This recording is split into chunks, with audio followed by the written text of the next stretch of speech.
Ang DNA ay isang chain ng mga molecules na nakikita sa mga cells ng ating katawan. At bawat isa sa atin ay may mga unique na DNA maliban sa mga identical twins. At alam nyo ba, na naaprubahan lang ang paggamit ng DNA bilang ebidensya sa isang krimen sa ating bansa taong 2007. At ang mga judges na nagpasa ng nasabing resolusyon ay sila ding mga members ng justices na nag-review ng kaso ng Visconde Massacre sa mataas na hukuman o Supreme Court at nagpawalang sala sa mga akusado. Double jeopardy. No person shall be twice put in jeopardy of punishment for the same offense. Kapag ang akusado ay nauna nang napatunayan na nagkasala at ang kanyang kaso ay na-dismiss o siya ay napawalang sala, ay hindi na siya pwedeng kasuhan ulit sa pangalawang pagkakataon ng parehong kaso. Ito ay upang maiwasan na gamitin ng pamahalaan ng sistema sa pagharas ng mga mamamayan o akusado sa pamamagitan ng paulit-ulit o patong-patong na kaso dahil sa hindi nila nagawang pag-aralan ng kaso noong ito ay nasa hukuman pa. Malaki po ang role ng DNA evidence at double jeopardy law sa kwentong akin pong ibabahagi. Ito po ang talaga namang pinag-usapan ng ilang dekada sa ating bansa at tinagurian pa nga nilang trial of century. Hayaan niyo pong isalaysay ko ang kwento ng Visconde Massacre, alinsunod po sa request ng karamihan sa atin pong mga viewers. Bago ko po simula ng ating story, sa mga bago po sa channel ko, please hit the subscribe button at pakipindot na rin po ang ating notification bell para ma-notify kayo sa mga bago nating upload na videos. June 28, 2011 ay naglabas ng pahayag si Justice Secretary de Lima kung saan, ayon sa kanya, ay napatunayan nila na si Hubert Webb ay nasa Pilipinas nang mangyari ang Visconde Massacre. Taliwas sa pinanindigan nitong alibay na siya ay nasa United States mula noong March 9, 1991 hanggang October 27, 1992. Ayon kay Secretary de Lima, ang nasabing ebidensya ay nakuha nila sa magnetic reel tape ng Philippine Bureau of Immigration, kung saan ang mga records ng lahat ng mga taong dumadating at umaalis sa ating bansa ay nire-record. Ang nasabing tapes ay nagawang ma-restored ng IBM habang minomonitor ng National Computer Center. Sa nasabing tapes ay nakita ang pag-alis ni dating Senator Freddie Webb, paalis ng bansa, ngunit wala si Hubert Webb. At sa nasabi ding magnetic reel tape, ay nakita nila na ilang beses na umalis at bumalik si Hubert Webb ng Pilipinas. Ayon din sa kanya, ay may 7 bagong witnesses ang lumapit sa NBI kung saan lahat sila ay nag-testify na nakita nila si Hubert Jeffrey Webb sa Pilipinas ng mga buwan ng April, May at June 1991. At ang mga nasabing witnesses ay pumasa sa polygraph test, kung saan ito ay binubuo ng isang electrician, nagbebenta ng pinagbabawal na gamot, basketball players, hairdresser at security guard. Ang electrician ay nag-testify na nagtatrabaho siya sa mga web mula pa noong 1982 at ayon sa kanya ay nakita niya ng labhan ng labandera ang may dugong damit ni Hubert Webb. At narinig niya din itong sumisigaw at nagsasabing, "Kasalanan niyo kung hindi niyo ako pinabayaan, hindi ako magkakaganito." At 3 araw matapos nun ay nilapitan siya ni Mrs. Webb at sinabi sa kanya na wala siyang nakita. At makalipas pa ang 1 linggo ay nilapitan din siya ng noon ay Senator na si Senator Freddie Webb at sinabing wala kang nakita o kung hindi ay magsisisi ka. Ang security guard naman na nakatira malapit sa bahay ng mga Webb ay nag-testify din na nakita niya si Hubert Webb nang mangyari ang krimen. Ang dealer naman ng pinagbabawal na gamot na si George ay nag-testify din na pinakilala siya ni SPO1 Gerardo Byong kay Webb noong April 1991 at bumili pa ito sa kanya ng nasabing items noong May 1991. Ang hairdresser naman ay nag-testify na noong June 1991 si Webb kasama sila Lijano de Ventura ay nagpagupit sa kanya. Ang mga basketball player naman na sina Ray at Cherry ay nag-testify na nakita nila si Webb na naglalaro ng basketball sa pagitan ng buwan ng June at July 1991 sa isang league sa VF Homes. May nakilala din silang tinawag nilang Black Maria na kung saan, ayon sa isang witness, ay sinabi nito sa kanya na kasama siya sa grupo ni Webb nang pumunta ang mga ito sa bahay ng mga Visconde. NBI Death Investigation Division Head Romulo Asis and De Lima said na posibleng ang nasabing Black Maria ay ang tunay na kasama ng mga sospek nang gawin ang krimen at hindi si Jessica Alfaro. Sa kabila ng nasabing mga witnesses at ebidensya, ay hindi na muli pang masasampahan ng kaso ang grupo ni Webb dahil sa double jeopardy law. Gayunpaman, ayon sa kanila ay ginawa nila ang nasabing investigation para malaman ang totoo at para magkaroon ng closure ang kaso para sa ikatatahimik na loob ni Lauro Visconde. Ang Visconde Massacre ay nangyari taong 1991 sa isang kilalang subdivision sa Parañaque, kung saan ay nakita na lamang ang katawan ng mag-iinang sina Estrelleta, 49 years old, at mga anak nito na sila Carmela, 19 years old, at ang bunso na si Anne-Marie Jennifer na 7 years old pa lamang. Ang haligi ng tahanan na si Lauro Visconde ay nasa United States nang mangyari ang krimen at nagtatrabaho ito doon bilang isang cook para maitaguyod ang pamilya. Ayon sa report, ay nahirapan ng mga authorities na siyang naatasang gumawa ng investigasyon ng kaso. At sa katunayan, ang nasabing investigasyon ay tumagal ng 3 buwan. Maraming mga person of interest ang inimbitahan sa Parañaque Police para sa interrogation. Ngunit dahil sa walang sapat na ebidensya, ay naging mailap ang hustisya sa pamilya. October 21, 1991, ay may inaresto ang mga authorities na 5 suspects na miyembro ng Barroso Gang. Ito ay sina Bienvenido Baido na siyang tinuturong mastermind, Angelito Santos, Rolando Mendoza, Robert Barroso at ang kapatid nito na si Bilyardo Barroso Jr.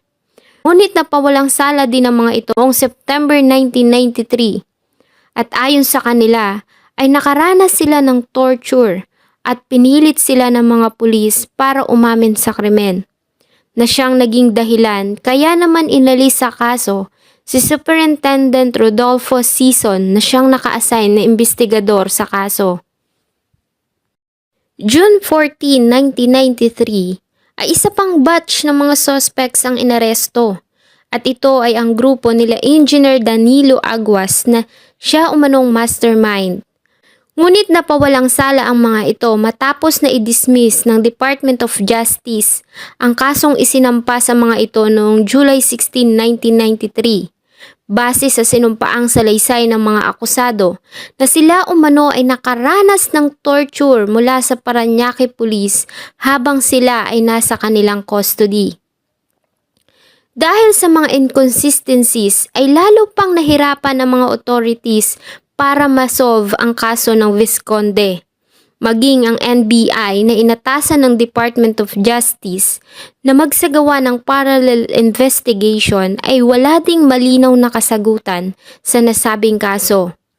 Isa pa na nagpahirap sa kanila ay ang pag-contaminate ng crime scene at pagsunog ng ibang ebidensya na naging dahilan ng pagkasibak sa serbisyo ni Gerardo Byong na isang pulis Parañaque na siyang unang rumisponde sa crime scene. Hanggang sa noong April 18, 1995, 4 na taon matapos ang trahedya, ay may lumabas na isang star witness sa nasabing pangyayari sa katauhan ni Jessica Alfaro, kung saan ay pinangalanan nito ang mga sospek na nagmula sa mga kilalang pamilya na sina Hubert Jeffrey Webb, na anak ng noon ay congressman ng Parañaque at na-elect pa na senator ng mga sumunod na taon na si Freddie Webb. Isa pa sa pinangalanang suspect ay si Antonio Tonyboy Lejano III, na anak ng sikat na artista noon na si Pinky De Leon. Hospicio Fike Fernandez, na anak ng isang retired na Commodore o may mataas na ranggo sa militar. Michael Mike Gatchalian at Miguel Rodriguez, na mga anak ng mga kilalang magagaling na abogado. Peter Estrada, anak ng isang negosyante, at sina Joey Philart at Artemio Ventura. Dahil sa sinumpaang salaysay ni Jessica Alfaro, ay nakakita ng sapat na probable cause ang prosecutor's office para iakyat ang kaso sa husgado.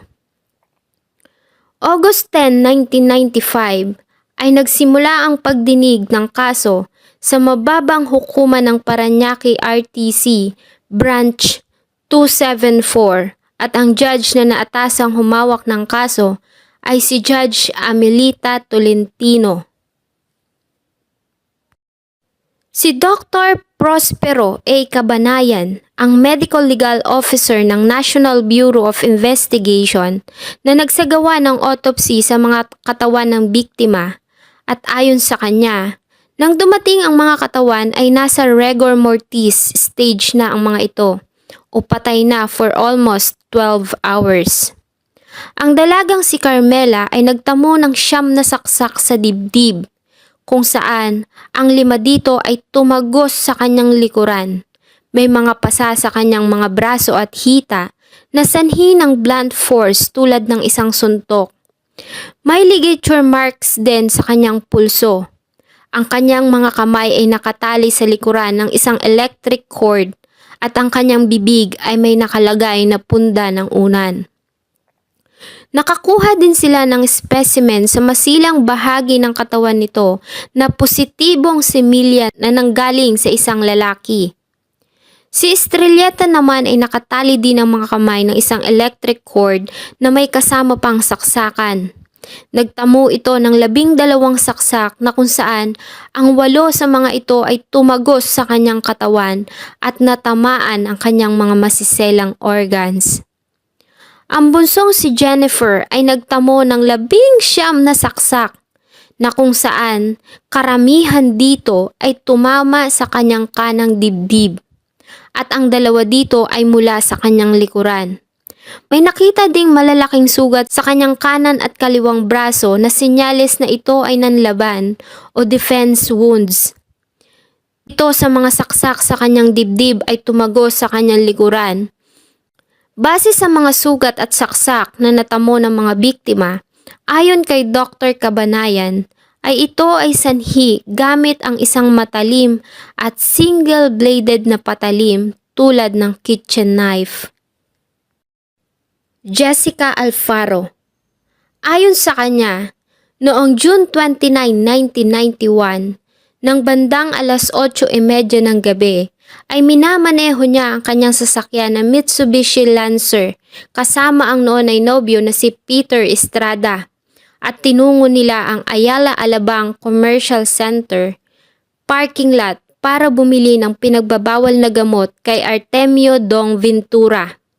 Doon ay pinakilala sila ni Ventura sa mga kaibigan nito na sila Hubert Jeffrey Webb, Antonio Tonyboy Lejano III, Miguel Ging Rodriguez, Hospicio Pike Fernandez, Michael Mike Gatchalian at Joey Philart. Ayon sa kanya ay malimit niyang makita ang grupo sa isang shabu house sa Parañaque noong January 1991. Maliban kay Ventura na nakilala niya noong December pa ng taong 1990. Ayon kay Alfaro, habang gumagamit siya ng pinagbabawal na gamot, ay nilapitan siya ni Webb at nag-request ito na i-relay niya ang mensahe sa isang babae. Dahil sa hindi umano pumapayag ang ina nito na makipag-usap ang nasabing babae sa isang lalaki, kaya naman ay pumayag si Alfaro sa pakiusap nito. At nag-drive na sila patungo sa bahay ng babae na she later knew was Carmela Visconde. Sakay pa rin ang kanyang sasakyan ay sinundan nila ang sasakyan nila Joey Philart at Rodriguez na Mazda pickup. Si Webb, Lejano, Ventura, Fernandez at Gatchalian naman ay nasa isang Nissan Patrol car. Tinungo na nga nila ang bahay ng mga Visconde sa Vinson Street, 700 Subdivision, BF Homes, Parañaque City. Nang marating nila ang destinasyon ay nagpark si Alfaro sa Vinson Street at tinungo niya ang bahay ng mga Visconde. Nang pindutin niya ang buzzer ay lumabas si Carmela.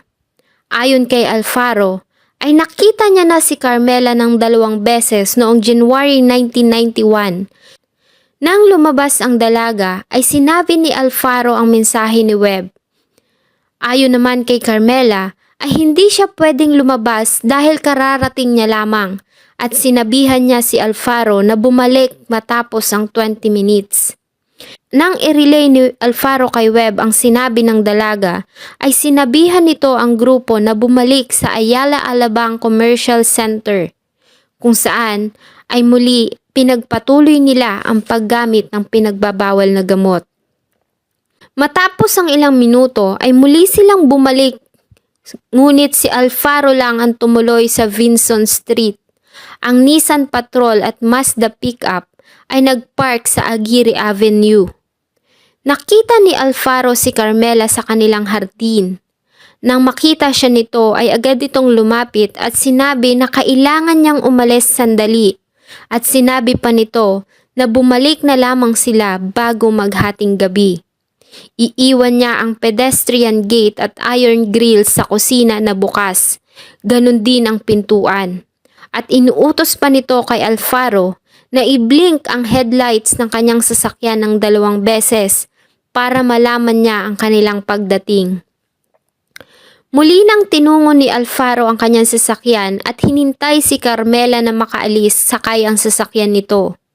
Ayon sa kanya, ay sinundan niya ang sasakyan ng dalaga hanggang sa makita niya na may ibinaba ito na isang lalaki na ayon sa kanya ay malamang nobyo ng dalaga. Nang bumalik si Alfaro sa grupo ay agad niyang sinabi kay Webb ang instruction ni Carmela at muli silang bumalik sa Ayala Alabang Commercial Center. Sa parking lot ay kinuwento ni Alfaro sa grupo ang naging pag-uusap nila ni Carmela at nang mabanggit niya ang lalaking nakita niya kasama nito ay nag-iba ang mood ni Webb at ito ay na bad trip. Matapos ang 50 minutes ay nagdesisyon na si Webb na oras na para umalis. At bago umalis ay binanggit nito sa grupo ang mga katagang, "Pipilahan natin siya at ako ang mauuna," referring to Carmela. Sumagot naman si Lejano ng "ako ang susunod" at sumagot ang iba pa ng "okay, okay."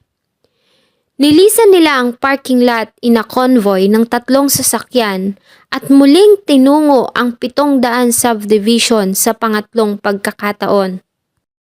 Ginarahin ni Alfaro ang kanyang sasakyan sa pagitan ng bahay ng mga Visconde at sa sumunod na bahay. Habang hinihintay na bumaba ang mga kasamahan sa sasakyan, ay nilapitan ni Fike Fernandez si Alfaro at sinabi nito na ano kaya kung pasabugin natin ang transformer ng kuryente para magkaroon ng brownout, na sinagot ni Alfaro ng "malakas lang ang tama mo." Si Alfaro ang unang pumasok sa pedestrian gate na naiwang nakabukas, kasunod niya si Webb, Lejano at Ventura. Ang iba ay nanatili sa labas para maging lookout. Nang pasukin nila ang garahe, gamit ang isang upuan ay inakyat ni Ventura ang hood ng sasakyan ng mga Visconde na isang Nissan Sentra at niluwagan nito ang electric bulb para daw walang ilaw. Pumasok na sila sa bukas na iron grills at tumungo sa kusina. Binuksan ni Carmela ang aluminum screen na pintuan sa kusina at tinungo nila ni Webb ang dining area. Nang mawala sa kanyang paningin si Carmela at Webb, ay nag-decide si Alfaro na lumabas. At nang tanungin siya ni Lejano kung saan siya pupunta, ay sinugot niya ito na lalabas siya para manigarilyo. Habang binabagtas niya ang daan sa kusina palabas, ay nakita niya si Ventura na binubuksan ang drawer sa kusina. Nanigarilyo si Alfaro sa hardin ng mga Visconde. Matapos ang 20 minutes, ay nagulat siya nang makarinig ng boses ng isang babae saying, "Sino yan?" Kaya naman ay agad niyang tinungo ang sasakyan. Matapos pa ang 10 minuto, ay muli siyang bumalik sa loob ng bahay ng mga Visconde. Madilim sa loob pero may mga ilang hibla ng liwanag sa loob na nagmumula sa labas ng bahay. Sa kusina ay nakita niya si Ventura na may hinahanap sa isang bag ng babae na nakapatong sa dining table. Nang tanungin niya kung ano ang hinahanap nito ay sumagot ito ng, "Ikaw na nga dito, maghanap ka ng susi."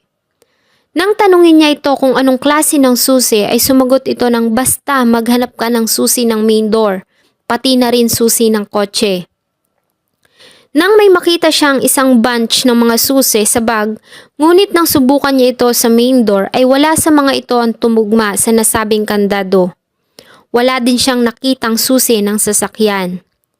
Dahil sa bigo na bubuksan ang main door, ay bumalik si Alfaro sa kusina.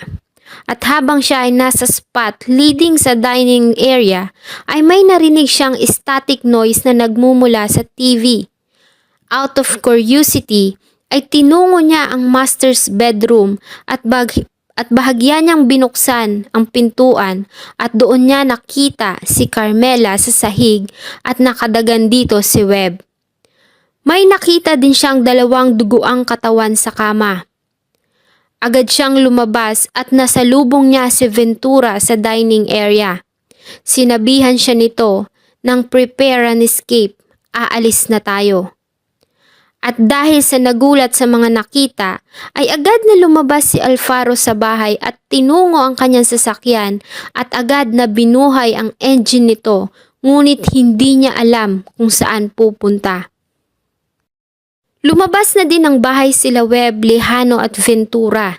Nakita niya pa na pumulot si Webb ng isang bato at ibinato ito sa main door ng bahay, na siyang naging dahilan ng pagkabasag ng glass frame nito. Habang papalabas ng gate ay narinig niya pa si Webb na sinabi kay Ventura na naiwan niya ang kanyang jacket sa loob ng bahay. Ngunit sinabi ni Ventura na hindi na sila pwedeng pumasok dahil nakalak na ang iron grills. At nilisan na nila ang lugar hanggang sa marating nila ang Aguirre Avenue. Nang malapit na sila sa lumang hotel ng Tropical Palace, ay napansin ni Alfaro na bumagal ang takbo ng Nissan Patrol at may tinapon ang isa sa mga sakay nito sa isang lugar doon na may makapal na kugon. Ang convoy ay pumunta sa isang malaking bahay na napapalibutan ng matataas na pader, bakal na gate at may mahabang driveway sa VF Executive Village. Pumasok sila sa compound at nag-gather sa lawn kung saan na naganap ang blaming session o sisihan.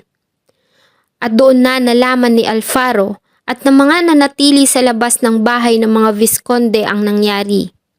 Ang unang namatay is si Estrelleta, sumunod si Jennifer at si Carmela. Sinisi ni Ventura si Webb saying, "Bakit naman pati yung bata?" At sumagot naman si Webb saying, "Nagising yung bata." At nang makita siya nito na minumolestya si Carmela, ay tinalunan siya nito at kinagat sa braso. Kaya naman ay hinawakan niya ito sa buhok at doon niya ito sinaksak. Nang mga oras na yon ay saglit na nagpaalam si Lejano na gamitin ang telepono sa bahay. At ito ay may kinausap. May kinausap din si Webb sa kanyang cellular phone. Nang bandang 2:00 ng umaga, Ang pulis na si Gerardo Byong ay dumating. Inutusan nito ni Webb na linisin ang bahay ng Visconde. At narinig niya pang sinabi nito ang katagang, "Pera lang ang katapat niyan." At sinagot naman ni Webb ng, "Okay lang."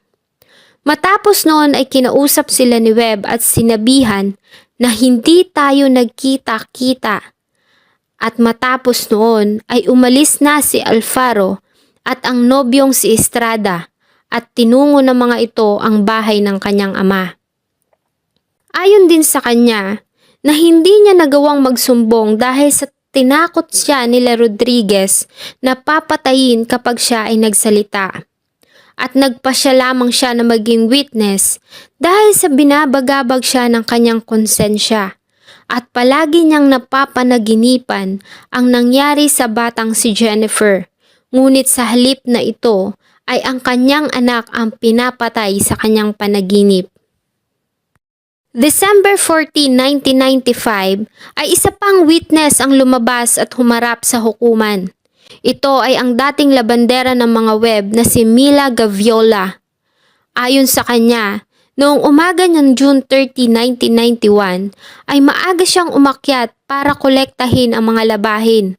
At nang tunguhin niya ang silid ng magkakapatid ay nakita niya si Hubert na nakaupo sa kama nito at tanging pantalon lamang ang suot. Nang kunin niya ang mga damit at nang kanya itong labhan ay napansin niya ang isang t-shirt ni Hubert Webb na may mga talsik ng dugo. Lolita Berrer.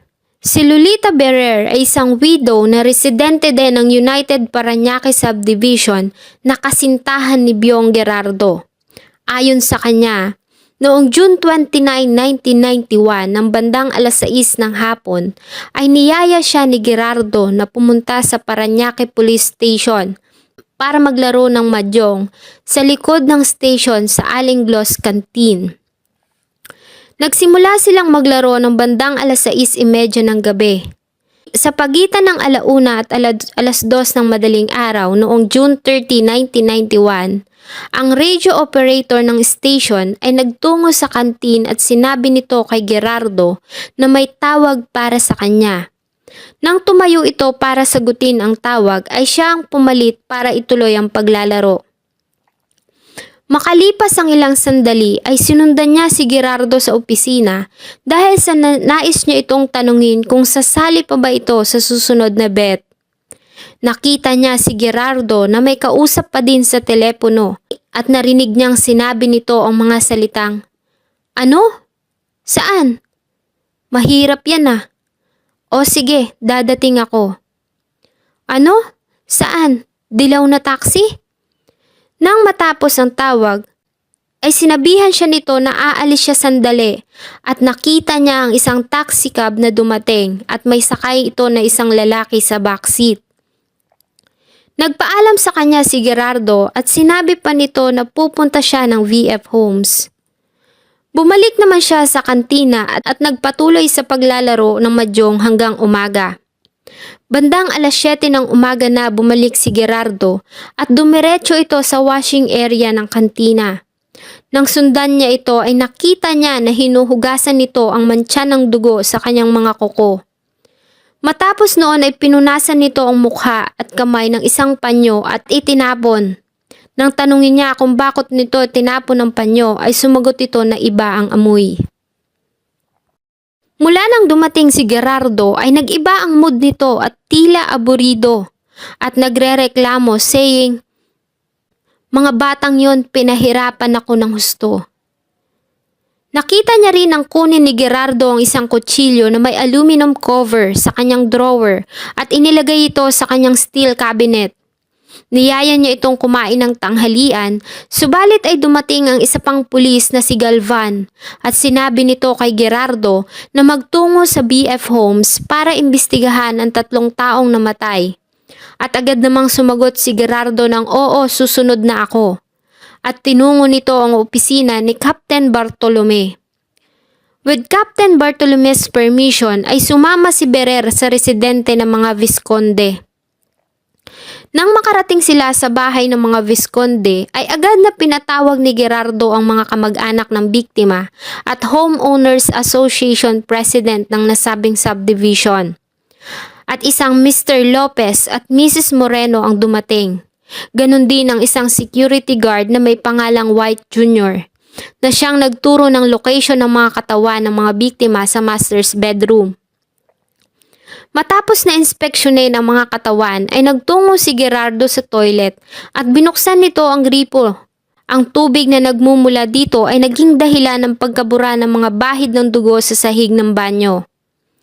Binuksan din ni Gerardo ang mga drawers gamit ang kanyang ballpen at nakita niya na kinuha nito ang isang bilog na pendant watch at ibinulsa iyon. Nang lumabas sila ng kwarto ay nakita nila sa ibabaw ng dining table ang isang shoulder bag at ang nagkalat na mga gamit tulad ng ATM card ng isang biktima na si Carmela. Ganon din ang lisensya nito at calling cards. Tinungo ni Gerardo ang main door at inalis ang chain lock.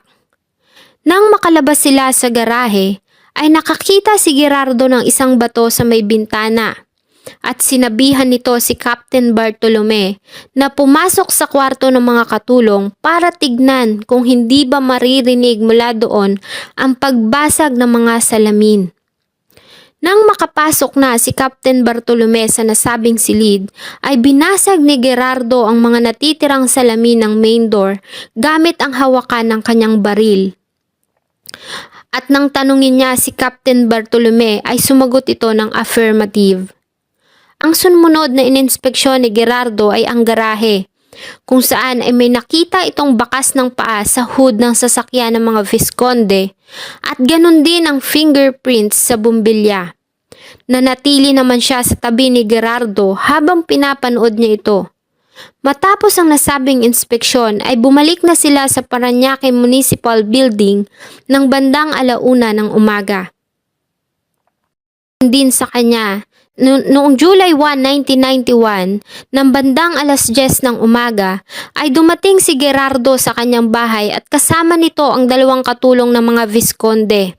Matapos ang tanghalian ay hinayaan nila na makapagpahinga ang mga nasabing katulong. Si Gerardo naman ay nagpaalam na gagamitin ang kanyang banyo.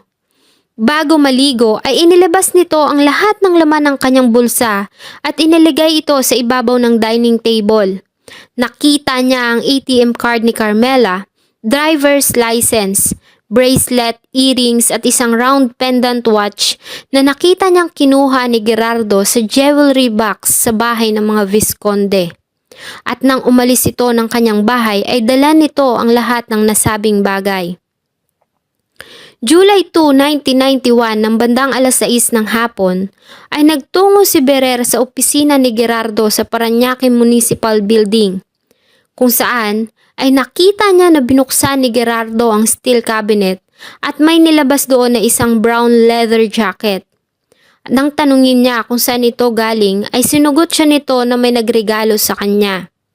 Ngunit dahil sa pangungulit niya ay nagbago ito ng sagot at sinabi nitong, "Natatandaan mo ba yung nirespondehan ko nung gabi sa BF Homes? Doon galing yon." Ang mga nasabing alahas naman na kinuha ni Gerardo sa Visconde residence ay sinanla nito sa pawn shop na may nagkakahalaga ng 20,000 pesos. Ayon pa sa kanya, makalipas ang 2 linggo ay muli pa silang bumalik sa residente ng mga Visconde para pa rin mag-imbestiga at 2 beses pa siya na sinama ni Gerardo. Isang araw ay sinama siya nito sa isang bahay kung saan ay tanging ito lang ang pumasok sa loob at naiwan siya sa loob ng taxi. Nang lumabas si Gerardo sa nasabing bahay, ay may hawak na itong isang envelope na may lamang pera. At ang nasabing bahay ay nakilala niya ang bahay ni Senator Webb dahil noong December 7, 1995, habang siya ay nasa Pangasinan, ay nakita niya ang nasabing bahay na features sa ABS-CBN TV Patrol News. Normal White Jr. Si White Jr. ang security guard na naka-duty kasama si Edgar Mendez sa 700 subdivision mula alas 7 ng gabi noong June 29, 1991 hanggang alas 7 ng umaga noong June 30, 1991. Ayon sa kanya, nang bandang alas 6 ng umaga ay nakatanggap siya ng tawag sa isang homeowner kung saan ay sinabi nito ang tungkol sa nangyaring insidente, kaya naman ay agad niyang tinungo ang bahay ng mga Visconde. Nang marating niya ang bahay ay marami ng tao. Ang mga katulong ng mga Visconde ang nagturo sa kanya sa katawan ng mga biktima sa master's bedroom. At nang makapasok siya ay nakita niya ang kalunos-lunos na kalagayan ng mga ito. Nakita niya din ang bag sa ibabaw ng dining table ng mga biktima. Lumabas siya ng bahay para tumawag ng pulis, ngunit nakasalubong niya ang kanilang OIC na si Kabanakan. Kaya naman ay agad niyang nireport dito ang kalagayan sa loob ng bahay. Matapos noon ay bumalik niya sa entrance guard post kung saan ay sinabi sa kanya ng kasama na si Mendez na may mga pulis na dumating. Nang malamang may mga pulis na sa crime scene ay nagpasya si White Jr. na bumalik sa residente ng mga Visconde para mag-obserba. Nakita niya ang mga pulis na nagsasagawa ng investigasyon at isa sa mga ito ay kinilala niya na si Gerardo Byong at may nakita din siya na kasama nitong isang babae. Nakita niya din ang basagin ni Gerardo ang natirang salamin ng main door ng bahay. Nakilala niya din ang mga homeowners na nasa lugar, kasama na dito si Michael Gatchalian na nakita niyang dumaan sa harap ng bahay. Nang bumalik siya sa kanyang post ay tinanong siya ng OIC nila na si Justo Kabanakan at ang kasama niyang si Mendez kung may napansin ba silang kakaiba noong gabi. Ayon naman sa kanila ay wala silang napansing unusual, maliban na lamang sa grupo ni Mike Gatchalian at mga kaibigan nito na labas-pasok sa subdivision. Ayon din sa kanya, ay naalala niyang pumasok ng subdivision ang grupo ni Mike Gatchalian noong gabi ng June 29, 1991. Dahil nang malapit na ito sa gate ng subdivision, ay bumagal ang takbo nito dahil sa humps. At nang akma niya itong parahin ay nakita niya si Michael Gatchalian na nakaupo sa kaliwang upuan sa unahan na agad na nagbukas ng bintana at sinabi nito na kasama niya ang dalawang sasakyan sa likuran. At dahil sa kasama sa kanilang pulisiya, napayagang makapasok ang mga outsiders kung may kasamang homeowner ay hinayaan niya na makapasok ang mga ito. Ayon din sa kanya, na noong gabi ng June 30, 1991 ay may mga pulis na kumuha sa kanya sa 700 Subdivision Homeowners Association at dinala siya sa Parañaque Municipal Building kung saan ay pinilit siya ni Byong Gerardo na umamin na kasama siya sa gumawa ng nasabing pagpatay. Sinuntok siya ni Gerardo habang ini-insist nito na isa siya sa mga kriminal.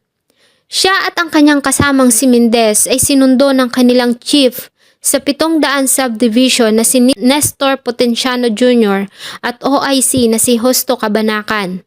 Kinuha din ni Gerardo ang kanilang logbook kung saan nila isinusulat ang mga pangalan at plaka ng mga bumibisitang sasakyan sa subdivision. Ganon din ang street at may-ari ng bahay na kanilang pupuntahan. Justo Kabanakan. Ayon sa kanya, ay una niyang nakilala si Hubert Webb noong unang linggo ng May 1991 dahil sa pinahinto niya ang sasakyan nito sa gate ng subdivision dahil sa wala itong local sticker ng 700 subdivision na kanilang binabantayan. Bandang alas 7 ng gabi nang dumating ito, binati niya umano ang binata at tinanong kung saan ito pupunta. Sumagot naman ito na makikipagkita siya kay Lilette C. na residente doon. Nang sabihan niya na ito ay magpakita ng ID, ay itinuro ni Webb ang sticker sa harap ng kanyang sasakyan. At ayon sa kanya, ay residente din siya ng BF Homes. Ngunit ipinaliwanag niya dito na ang nasabing sticker ay para sa United VF Homes at hindi para sa local 700 subdivision. Sumagot si Webb nang taga dyan lang ako sa Phase 3. Anak ako ni Congressman Webb. Pero pinilit niya pa rin na magpakita ito ng ID, kaya naman iniabot nito sa kanya ang ID at kitang-kita niya sa kilos nito ang pagkairita.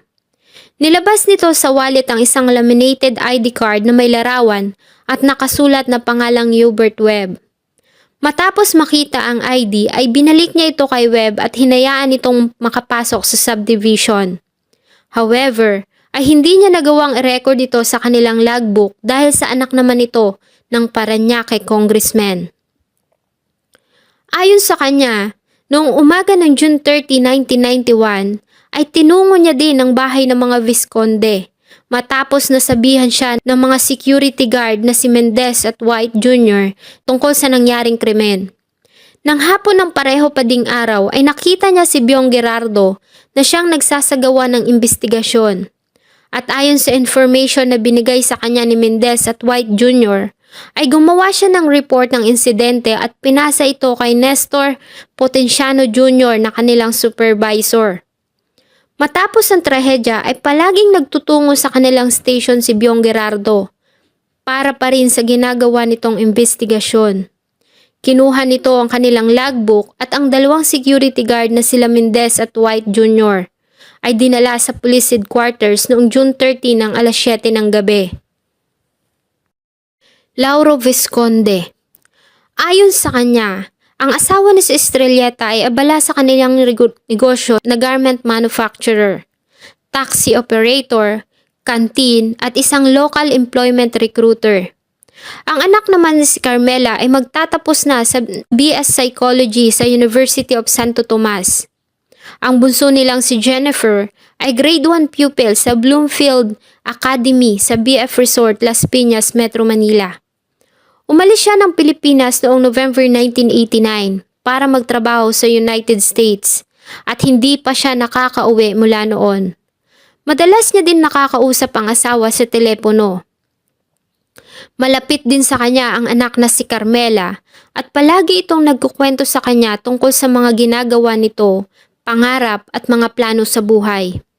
Gusto din nito na kumuha ng kanyang masteral at doctoral degree sa business psychology sa United States na siyang dahilan kung bakit palipat-lipat siya ng lugar sa States para maghanap ng school kung saan ito pwedeng mag-enroll. Subalit, kinailangan niyang umuwi noong July 1991 para ilibing ang katawan ng kanyang asawa at mga anak na dinatnan niya na lamang sa funeral parlor. Ayon din sa kanya, sa kanilang pag-uusap ng anak na si Carmela, ay binanggit nito sa kanya na may tinanggihan itong isang manliligaw na tinawag nitong Bagyo. Anak daw ito ng isang politician sa Parañaque at galing sa isang kilalang pamilya. At nagpahayag din ito ng kanyang galit at lungkot dahil sa hindi niya alam kung paano magsisimula matapos kunin sa kanya ng mga taong halang ang kaluluwa ang mga dahilan kung bakit siya nagsisikap sa buhay at nagtitiis na mag-isa sa malayo. Defense. Sa lahat ng akusado ay si Hubert Jeffrey Webb ang may pinakamalakas na alibay na hinarap sa hukuman. Ayon sa kanya, na mangyari ang nasabing trahedya ay wala siya sa bansa, kundi siya ay nasa Anaheim Hill, California, sa United States of America. At umalis siya ng Pilipinas noong March 9, 1991. Sakay ang isang United Airlines patungong San Francisco kasama ang kanyang tiyahin na si Gloria Webb na asawa ng nakatatandang kapatid ng kanyang ama. At bumalik lamang siya ng bansa noong October 1992. Inalahad nito sa hukuman ang mga tao, lugar at mga ginawa nito sa US ng mga petsa sa pagitan ng March 9, 1991 hanggang October 25, 1992. At para suportahan ang kanyang alibay ay humarap din sa hukuman ang mga taong sinasabi niyang kasama niya sa US nang mangyari ang krimen. Tinanggi din ni Webb na kilala niya si Carmela Visconde at si Jessica Alfaro. Ayon sa kanya, ay ikinulong siya mula pa noong August 9, 1995 at ang mga kasamang akusado ay tanging si Pike Fernandez at Rodriguez lamang ang kanyang kilala dahil sa malimit niyang makalaro ang mga ito ng basketball sa BF Homes Phase 3. Para suportahan ang kanyang alibay, ay humarap sa hukuman ang tiyahin niya na si Gloria Webb. Dorothy Wheelock, kaibigan ng pamilya, ay nagtestify ito na kasama niya si Webb noong April 1991 at nagpakita ito ng isang videotape. Louis Whittaker, nagtestify na nakita niya si Webb sa Anaheim noong June 29, 1991. Stephen Keeler, isa pang kaibigan ng pamilya sa US na nagtestify na noong June 1991 ay nakasama niya si Hubert sa isang dinner sa Anaheim Hills at alam niya din na bumili ito ng sasakyan at nagtrabaho ito kay Alex Del Toro sa isang Environment First Termite Control. Ganon din si Ernesto Aragon. Si Senator Freddie Webb ay nagtestify din na ang anak na si Hubert Webb ay umalis ng bansa noong March 9, 1991. At noong June 28, 1991, siya at ang kanyang asawa ay tumuloy sa bahay ng kanyang hipag na si Susan Brotman sa Anaheim. At noong June 29, 1991, ay kumain sila ng dinner sa bahay nito kasama si Hubert. At noong July 1, 1991, ay nag-shopping pa siya ng damit kasama si Aragon at ang anak na si Hubert bago sila bumili ng sasakyan na Toyota MR2 na binayaran niya ng tseke. Ayon din sa kanya na ang salaysay ni Alfaro ay hindi kapani-paniwala dahil sa imposible na nakita nito si Hubert Webb na kasama niya sa Amerika nang mangyari ang nasabing krimen. Attorney Antonio Carpio, na noon ay nagpa-practice pa lamang sa kanyang propesyon na lawyer at ngayon ay isa ng justice ng mataas na hukuman, ay nag-testify din na noong June 29, 1991 na bandang alas 10 ng umaga ay nakatanggap siya ng tawag mula kay noon ay congressman pa lang na si Freddie Webb na sinabi nito na siya at ang kanyang asawa ay nasa Anaheim at naghahanap sila ng trabaho para sa anak na si Hubert Webb. Michael J. Gatchalian. Tulad ng iba ay nag-plead din si Michael Gatchalian ng not guilty at nagpresenta ito sa hukuman ng 9 na mga witnesses. Namely, Attorney Porfirio Perry Pimentel, RPN 9 Broadcast Executive, na nagtestify na siya ay personal na kumuha ng video footage ng ginawang interview ni Montulfo sa ilang tao sa Amerika na nagpapatunay na nandoon si Hubert Webb nang mangyari ang krimen. Mark Anthony So, isang dating NBI intelligence agent na siyang naatasang kumuha ng larawan ni Hubert Webb na kanyang dating kaeskwela si DLSU, St. Benilde, para pag-aralan umano ni Alfaro para umano maging familiar ito sa facial features ni Hubert Webb. Matthew John Almugino, kababata at kapitbahay nila Michael Gatchalian, na nagtestify na isa siya sa mga taong pumasok sa bahay ng mga Visconde noong umaga ng June 30, 1991, kung saan ay inutusan pa siya ni Gerardo Biong na kuhaan ito ng larawan ng bandang alas 9:30 ng umaga. Nakita niya rin si Gatchalian sa harap ng bahay ng mga Visconde na sinabi sa kanya na kagigising niya lang. Attorney Lenny Mauricio at Ana Marie Pamintuan, ng Philippine Star, kung saan ay nag-publish ito ng isang news article na nagsasabing hindi tinanggap ni Michael Gatchalian ang offer ng government para tumayo itong star witness sa Visconde Massacre. Attorney Camilo Murillo, na siyang kasama ni Gatchalian noong July 19, 1991 nang magbigay siya ng kanyang salaysay sa NBI kung saan ay sinabi umano ni Attorney Pete Rivera kay Gatchalian ang pakiusap ng NBI Director na si Ernesto Aragon na tumayo siyang witness na tinanggahan ni Gatchalian at ng kanyang ama. Attorney Manuel Sunga, na siyang kasama ni Gatchalian sa DOJ nang magpasa ito ng counter affidavit, ay nagtestify na sila ay inimbitahan sa isang conference room kung saan ang state prosecutor sa katauhan ni Secretary Gingona ay nag-offer kay Gatchalian na maging star witness ngunit muli itong tumanggi. Attorney Francisco Gatchalian confirmed na ang NBI at DOJ ay nagbigay ng offer sa kanyang anak para maging witness na kanilang tinanggihan dahil sa inosente ito sa nasabing akusa. Ayon din sa kanya, na sinabi sa kanya ng anak na si Michael na noong gabi ng June 29, 1991 hanggang umaga ng June 30, 1991 ay kasama nito ang mga kaibigan sa Ayala Alabang Village sa Muntinlupa sa residente ng mga shops. Ayon din sa kanya, na noong umaga ng June 30, 1991 habang nagja-jogging ay napadaan siya sa bahay ng mga Visconde ng bandang 7:30 ng umaga at may nakita siyang mga tao na nag-ipon-ipon doon at nang bandang alas 8:30 ay mas dumami pa ang mga tao. Kaya naman, inutusan niya ang anak na si Michael na kagigising pa lamang na magtungo doon para tignan kung ano ang nangyayari. Sumunod naman ito at bumalik ng ganap na alas 10 ng umaga at sinabi sa kanya na may nakawan at may mga taong namatay sa loob ng bahay. At tinanggi niya rin ang sinabi ni Alfaro na sila ay magkamag-anak. Miguel Rodriguez. Ayon sa kanya, nang mangyari ang krimen ay nasa bahay siya. Prinisinta din nito si Colonel Charles Kalinma Jr. na nag-testify ng ginawang mistaken identity ng star witness na si Jessica Alfaro dahil sa imbes na si Miguel Rodriguez ay isang adik na kanyang personal na pinull out sa Bicutan Rehabilitation Center ang tinuro nito. Byong Gerardo. Nag-testify ito na huli niyang hinawakan ng kaso nang i-anunsyo ito ni General Philart na solved na ang kaso noong October 1991.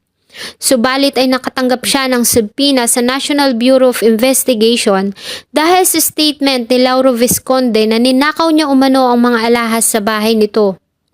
Tumanggi din siya sa paratang na sinira niya ang ebidensya sa crime scene at ang ilang mga bagay na nawawala nang gawin niya ang investigasyon. Ayon sa kanya, ang mga dugoang higaan, mats, pillowcase at bedsheets ay sinunog ng mga tao ng funeral parlor sa utos ni Mr. Gatmaytan. At sa mga akusado ay tanging sina Michael Gatchalian, Antonio Tonyboy Lejano III at Cash Shop lang ang kanyang kilala. At pinabulaanan niya din ang testimonya ng dating karelasyon na si Berer tungkol sa paglalaro nila ng mahjong noong gabi ng June 29, 1991 dahil araw iyon ng Sabado at sarado umano ang kanilang tanggapan pag-araw ng Sabado at Linggo. Matapos ang surveillance kay Berer ay nadiskubre niya na nasa posisyon nito ang driver's license ni Carmela at ayon din sa kanya na ang brown jacket niya ay binigay sa kanya ng isang couple matapos na matulungan niya ito na magresolba ng problema. Nakita niya na lang umano si Webb at Estrada sa NBI at ayon din sa kanya, nagalit sa kanya si Berer dahil sa nasaktan niya umano ito nung sila ay magkarelasyon pa at naghiwalay sila dahil sa panlalalaki nito. Inamin din ni Gerardo na kasama niya si Berer na magsagawa siya ng investigasyon sa bahay ng mga Visconde noong umaga ng June 30, 1991. At inabin din nito na bago kuhaan ang larawan ng katawan ni Carmela ay tinanggal niya gamit ang kanyang bare hands ang isang stocking na nakabalot sa bibig nito at lieg. At sa main door naman ay ang tanging salamin lang na nasa itaas na bahagi nito ang kanyang binasag. Inamin din niya na may nakita siyang kulay pula na jewelry box at nakita niya ang isang pearl necklace sa loob nito na natatandaan niya na kinuhanan niya ng larawan. Pero hindi na niya umano nakita ang mga nasabing larawan. Nang lisanin nila ang Visconde House at dalhin ang mga biktima sa funeral parlor, ay hindi na niya tinangkang i-preserve ang mga dugoang carpet, bedsheets, blankets at iba pa dahil sa sinabi daw ng NBI na wala namang nakukuhang ebidensya sa mga bagay na yon. January 6, 2000. Matapos ang mahabang pagtatalo sa pagitan ng defense at prosecutions, ay naglabas na ng desisyon ang mababang hukuman ng Parañaque City Branch 274. Ayon kay Judge Tolentino, na ang mga akusado na sila Hubert Jeffrey Webb, Estrada, Fernandez Gatchalian, Lejano III, Miguel Rodriguez, at ang mga fugitives na sila Joey Philart at Artemio Ventura was found guilty beyond reasonable doubt sa kasong panggagahasa at pagpatay at hinatulan ng reklusyon perpetua o habang buhay na pagkakakulong on each count of murder at initasang magbayad ng sapat na halaga para sa indemnity sa naulilang si Lauro Visconde. Si Byong Gerardo naman ay napatunayan ding nagkasala bilang accessory sa krimen at sa pagsunog nito at pagtampered ng mga evidence at hinatulan ng 11 years, 4 months and 1 day hanggang 12 years na pagkakakulong. At pinasa na ang nasabing kaso sa hukuman ng apela o Court of Appeals.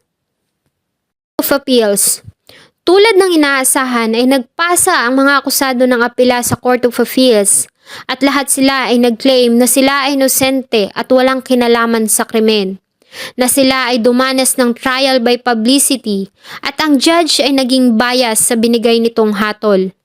Sa nasabing apela ay kinustyon nila ang mga inconsistencies sa mga statement ng mga witnesses na hinarap ng prosecution.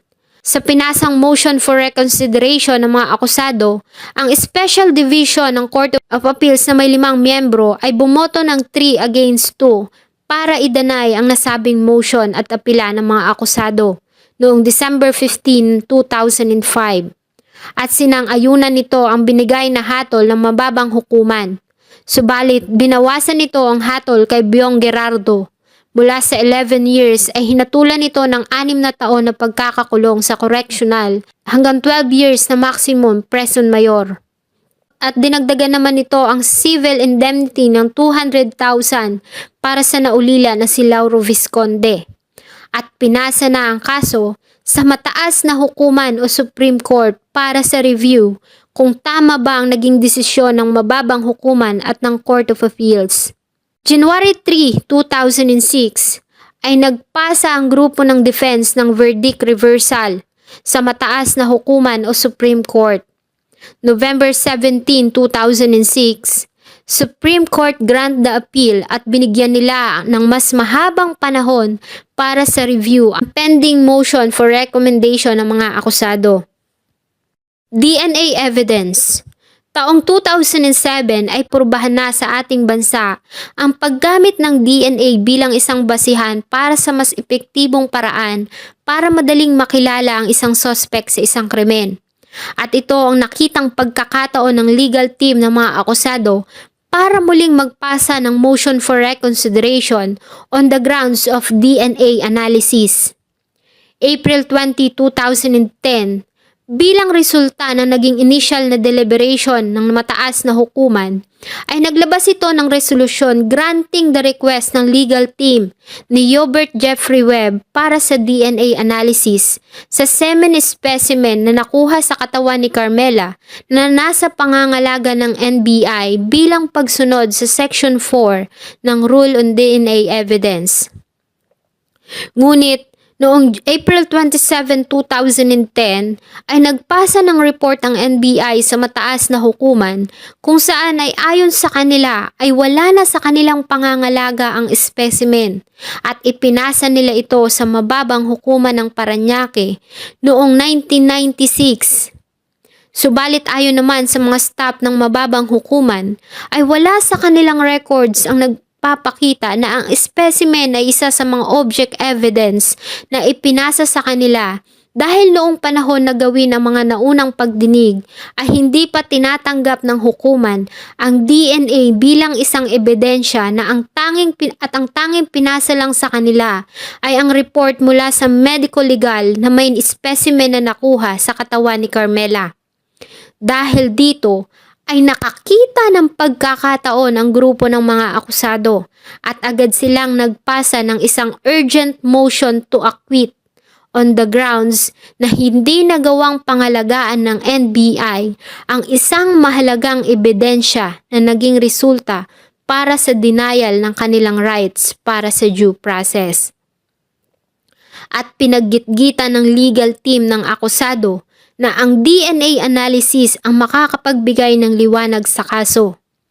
November 26, 2010 ay humarap sa media si Lauro Visconde at sinabi nito na si Senior Associate Justice Antonio Carpio ay responsible sa pagtanggap ng request for reversal ng verdict dahil si Carpio ay nagtestify sa panig ng mga akusado noong unang mga pagdinig.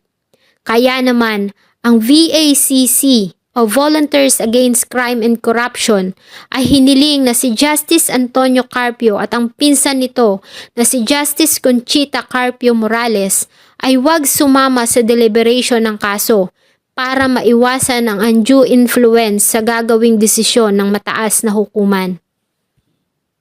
November 29, 2010 ay nakalaya na si Byong Gerardo sa edad na 60 matapos ang pagbuno ng sentensya sa kulungan.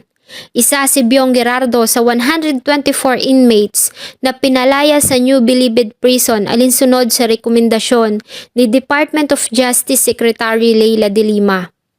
December 14, 2010, 15 taon mula nang mangyari ang krimen, ang mataas na hukuman o Supreme Court ay naglabas na ng desisyon at kinwestiyon nito ang naging guilty na verdict o hatol na ibinigay ng Regional Trial Court at ng Court of Appeals at pinawalang sala nito ang mga akusado on the grounds, una, kredibilidad ng witness. Ayon sa mataas na hukuman, si Jessica Alfaro ay isang asset o pakawalang kalapate na nagtatrabaho sa National Bureau of Investigation. Kumikita ito sa pamamagitan ng pakikisama sa mga kriminal at saka niya ito isusumbong sa kanyang NBI handlers. Ayon kay Attorney Artemio Sakaging, na dating head ng NBI Kidnapping, Hijacking and Armed Robbery Task Force, na si Alfaro ay nagsusupply sa kanila ng information tungkol sa mga kriminal at ito din na nagbigay sa kanila ng tip, kaya nila nahuli ang leader ng Martillo Gang at dahil sa taglay nitong talento ay binigyan nila ito ng very special na pagtrato at binigyan ng pribilehiyo na matulog sa isa sa mga silid sa NBI offices. At nung mga panahon na tila hindi ito productive, ay inaasar ito ng mga kasamahan na ikinapikon nito. Isang araw, ay lumapit ito sa kanya, saying na may kilala siyang tao na may alam sa tunay na pangyayari sa Vizconde Massacre. Dahil dito, ay naging interesado siya sa sinabi nito. Ngunit makalipas ang ilang araw, ay sinabi nito na tumanggi na ang informant at ayaw na nitong humarap na witness, ngunit ayon sa kanya ay sinabi ni Alfaro na relax ka lang sir, papapilan ko na yan. Ayon din sa mataas na hukuman, ang pangyayari sa Vizconde Massacre ay naibalita sa media, pati na ang mga detalye ng kaso. At si Alfaro ay may access din sa mga information ng kaso sa NBI.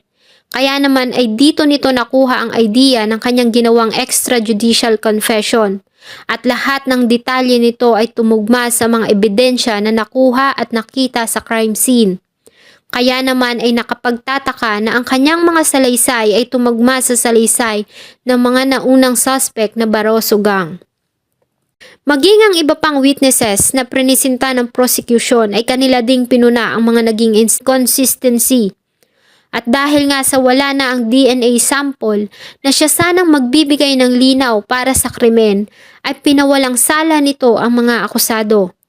Sa 15 justices ng mataas na hukuman, 7 sa mga ito ang bumoto para sa acquittal. 4 ang tumutol at ang 4 naman ng mga justices kabilang si Carpio ay hindi sumali sa deliberasyon. Umingay muli sa media ang naging desisyon ng mataas na hukuman. Nahati ang opinyon ng mga tao na naniniwalang inosente ang mga ito at ang mga taong naniniwala na ang hukuman ay nagpawalang sala ng mga kriminal.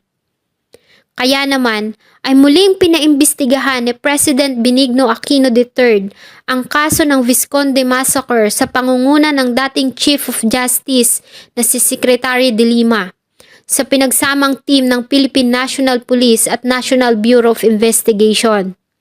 Bumuo sila ng 3 grupo mula sa NBI-DID o Death Investigation Division sa pangunguna ni NBI Director Gatdula at CIDG Head Samuel Pagdilaw at 3 grupo mula sa PNP-CIDG, Criminal Investigation and Detection Group. At muling inimbestigahan ng 3 grupo ang mga sospek na Barroso Akyat Bahay Gang, ang grupo ng mga construction workers at ang grupo ni Webb. Sa kanilang ginawang investigation ay may mga bagong witness ang lumutang at sumailalim sa Witness Protection Program ng NBI. Ang National President ng Association of Commentators ng Philippines na si Melchor Gongora Chavez ay personal din na lumapit sa opisina ng Department of Justice Dala ang kanyang sinumpaang salaysay kung saan ay sinabi niya na ang passport ni Webb ay fake. Ayon din sa kanya na ang video clip na presenta ni Webb sa hukuman kung saan ay makikitang masaya itong naglalaro sa snow sa US ay isa ding fake. Ayon sa kanya, ang nasabing video ay ginawa lamang sa Philippine International Convention Center o PICC. At dahil sa mga bagong witnesses at ebidensya na nakalap ng NBI at PNP na nagpapatunay na si Webb ay nasa Pilipinas na mangyari ang krimen, ay muling nagpasa ng motion for reverse acquittal si Lauro Visconde sa mataas na hukuman o Supreme Court. Ngunit muli itong na-deny dahil sa double jeopardy law. March 18, 2011 ay nag-file naman si Hubert Jeffrey Webb ng kaso laban kay Jessica Alfaro dahil sa false testimony nito sa Parañaque Prosecutor's Office. January 14, 2011 ay nag-file si Webb ng 180,000 na compensation claim dahil umano sa unlawful conviction sa Visconde Massacre. January 28, 2011, na maglabas ng information ang Department of Justice sa ginawa nilang investigation kung saan ay nakakalap sila ng mga ebidensyang nagpapatunay na si Webb ay nasa Pilipinas nang mangyari ang krimen at hindi na ito pwede pang muling kasuhan dahil sa double jeopardy at naglaps na din ang prescription period ng kaso. February 13, 2016, ay pumanaw si Lauro Visconde sa edad na 77 at inilibing sa Manila Memorial Park, Sucat noong February 17. Ang katawan naman ng kanyang asawa at mga anak ay inexhumed mula sa Holy Cross Memorial Park sa Quezon City at nilipat sa tabi ng kanyang libingan. Hanggang sa kanyang kahuli-hulihang hilinga ay inubos ni Lauro Visconde ang kanyang pera at panahon sa pagpapasa ng motion after motion of reconsideration taon-taon at bawat taon din itong nire-reject ng mataas na hukuman o Supreme Court. Hindi man nagkaroon ng hustisya ang pagkamatay ng pamilya ay hindi naman sila makakawala sa paghuhukom ng nasa itaas. Sana po ay nagustuhan nyo ang malungkot na kwentong aking ibinahagi. Huwag nyo pong kalimutan na mag-iwan ng inyong saloobin tungkol sa ating topic sa comment section. Thank you so much po and see you in my next video.